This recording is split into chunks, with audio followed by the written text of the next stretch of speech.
আসসালামু আলাইকুম প্রিয় চাকরি প্রত্যাশী ভাই ও বোনেরা, আজকে আমি আপনাদের ৪৫তম বিসিএস এর গণিত অংশের সমাধান দেখাবো। আপনারা সবাই লক্ষ্য করুন, এখানে লেখা আছে নিচের কোনটি সরলরেখার সমীকরণ।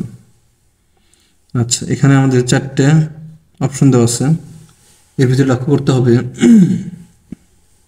যেখানে এক্স এবং ওয়াই এর ঘাত 1 সেটা হচ্ছে সরলরেখার সমীকরণ, অর্থাৎ এক্স এর পাওয়ারও 1, ওয়াই এর পাওয়ারও 1। যেমন আমরা এই সমীকরণে যদি লক্ষ্য করি, তাহলে এদিকে গুণ করলে 2x, এদিকে গুণ করলে ওয়াই স্কোয়ার, তাহলে এই সমীকরণটা হচ্ছে না, কারণ এখানে ওয়াই স্কোয়ার হচ্ছে। তাহলে এখানে ওয়াই এর পাওয়ার 2 হচ্ছে, যার জন্য হচ্ছে না। খ নম্বর হচ্ছে না, তার কারণ হচ্ছে এখানে এক্স স্কোয়ার আছে, তার মানে এখানে পাওয়ার 2 আছে। যদি আমরা এটা দিয়ে লক্ষ্য করি, এখানে এদিকে গুণ করলে এক্স ওয়াই হচ্ছে, তাহলে এখানে এক্স ওয়াই সম্মিলিত যদি পদ লক্ষ্য করি, তাহলে এক্স এর পাওয়ার 1, ওয়াই এর পাওয়ার 1 দুটো মিলে পাওয়ার 2 হচ্ছে, এটা হবে না। তাহলে এই সমীকরণে যদি লক্ষ্য করি, তাহলে এদিকে গুণ করলে 2x, এদিকে গুণ করলে শুধু y, তাহলে y ইকুয়াল টু 2x। এখানে x এর পাওয়ারও 1, y এর পাওয়ারও 1, সুতরাং এটা একটা সরলরেখার সমীকরণ। আর সরলরেখার সাধারণ যে সমীকরণটা আছে সেটা হচ্ছে y equal to mx plus হচ্ছে c। এখানে এমটাকে বলা হয় ঢাল আর সিটাকে বলা হয় ছেদক।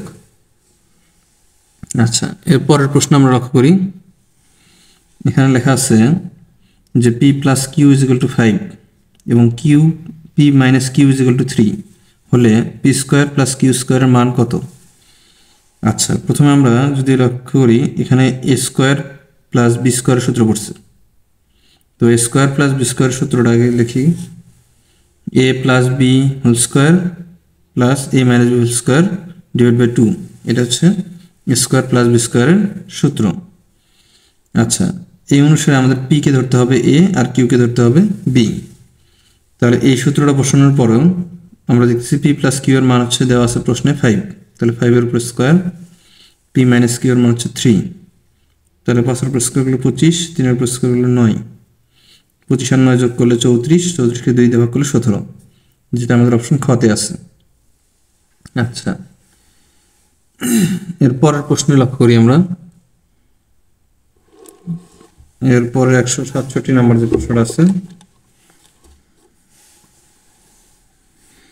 এই প্রশ্নে লগ এ ভাগ বি প্লাস লগ বি ভাগ এ সমান এটা হয়, তবে এখানে কোনটা সঠিক? আচ্ছা, এখানে আমাদের যেটা করতে হবে যে লগের ধর্ম অনুসারে যে যদি দুইটা লগ যোগ অবস্থা থাকে তাহলে এগুলো গুণন হবে, তাহলে লগের মানগুলো গুণন হচ্ছে, যেগুলো গুণন হচ্ছে। তাহলে এখানে আমরা এ আর এ কেটে গেল, বি আর বি কেটে গেল, লগ 1 হচ্ছে, আর এই ডান পাশে লগ এ প্লাস বি আছে, তাহলে উভয় পাশ থেকে যদি লগ কেটে দেওয়া হয় তাহলে আমরা লিখতে পারি এ প্লাস বি সমান 1। তাহলে আমাদের উত্তর হবে হচ্ছে ক নাম্বার। আচ্ছা, এরপরে আমরা যদি লক্ষ্য করি 168 নম্বর প্রশ্ন যেটা আছে, এই প্রশ্নে দেওয়া আছে হচ্ছে 2 এর পাওয়ার এক্স প্লাস 7, 4 এর পাওয়ার এক্স প্লাস 2 হলে এক্স এর মান নির্ণয় করো। আচ্ছা, 2 এর পাওয়ার আর 4 এর পাওয়ার দুটো আলাদা পাওয়ার আছে, আমরা ভিত্তিটাকে মিল করে নেব। এই 2টা হচ্ছে ভিত্তি, এটা হচ্ছে পাওয়ার, তাহলে দুই পাশের ভিত্তি মিল করার জন্য 4কে আমরা ভাঙিয়ে রাখতেছি, 2 উপরে স্কোয়ার। তাহলে এখানে এই 2 দিয়ে এক্সকে গুণ হবে একবার, এই 2 দিয়ে 2কে গুণ হবে একবার, তাহলে 2 দিয়ে এক্সকে গুণ করলে 2x, 2 দিয়ে 2 গুণ করলে 4। আচ্ছা, এখন দুটোর ভিত্তি মিলে গেছে, তাহলে ভিত্তিগুলো কাটা যাবে, শুধু পাওয়ারগুলো থাকবে। এই যে উপরে একটা পাওয়ার থাকলো, এটার উপরে 2x প্লাস 4 থাকলো।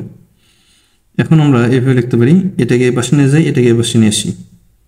নিয়ে আসার পরে এখানে আমরা যেটা করব যে এই 2x আর এখান থেকে x নিয়ে আসবো, মাইনাস এক্স সমান হচ্ছে 7 মাইনাস 4, এই 4টা এবার প্লাস, এবার সাথে মাইনাস হলো, তাহলে x সমান 3 হচ্ছে, তাহলে x এর মান 3 হবে এখানে, এটাই আমাদের উত্তর।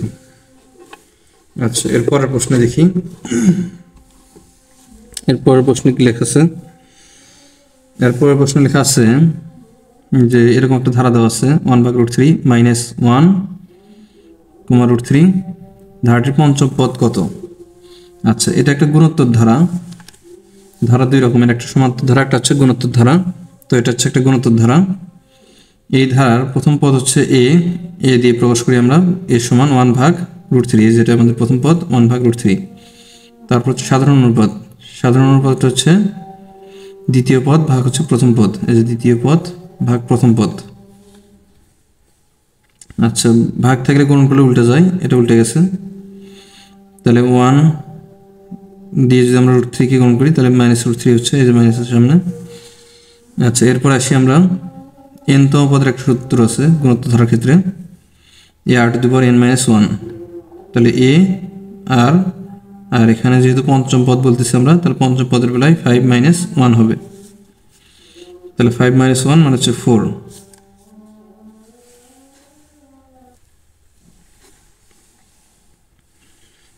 আচ্ছা, এখন দেখি যে এখানে তাহলে 5 - 1 করে 4 হলো। তাহলে আমরা এর মান বসে দিই, এই যে এর মান হচ্ছে 1/√3, এই যে 1/√3, আর এর মান হচ্ছে -√3, তার পাওয়ার হচ্ছে 4। এখন পাওয়ার যদি জোর হয় তাহলে মাইনাসটা প্লাস হয়ে যায়, আর এখানে দুইটা √3 দিয়ে হয়েছে একটা 3, তাহলে পাওয়ার 4 দিলে এটা 9 হচ্ছে। আচ্ছা, তাহলে একটা 3 এর ভিতরে দুটো √3 আছে, এই যে দুটো √3 আর একটা 3 কে আমরা ওইভাবে রাখছি। তাহলে একটা √3 কেটে গেল, তাহলে থাকতেছে হচ্ছে 3√3, অর্থাৎ যে 3√3।